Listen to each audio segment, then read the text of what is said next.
26 billion pesos umano ang halaga ng flood control projects na nakalaan sa lalawigan ng Cebu.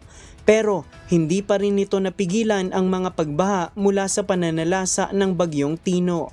Ito ang pahayag ni Cebu Governor Pam Bariccuatro sa kanyang Facebook account kahapon kaugnay ng malawakang mga pagbaha na naranasan sa lalawigan. Ibinahagi rin ng gobernador na maging ang Kapitolyo ay hindi nakaiwas sa tubig baha. Sa highway ng Konsolasyon, isang baka ang tinangay ng rumaragasang agos ng tubig baha. Ang ilang mga bahay naman sa GK Village sa Mananga, Talisay City, bubong na lang ang kita matapos umapaw ang Mananga River. Sa mga larawang ibinahagi naman ni Cebu City Mayor Nestor Archibal, makikita ang mga sasakyang nagkapatong-patong matapos humupa ang baha.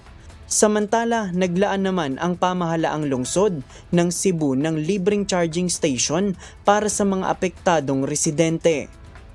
Ayon kay Governor Bariccuatro, kahapon tumawag na siya sa mga national agency, mga representative mula sa Malacanang, mga senador at cabinet secretaries para sa agarang tulong at dagdag na suporta sa mga apektadong lugar sa kanilang lalawigan. Naglabas na rin kahapon ng executive order ang Cebu para ilagay ang lalawigan sa state of calamity. Dobling dagok ngayon ang naranasan ng Cebu dahil noon lamang nakaraang Setyembre ay tinamaan din sila ng magnitude 6.9 na lindol.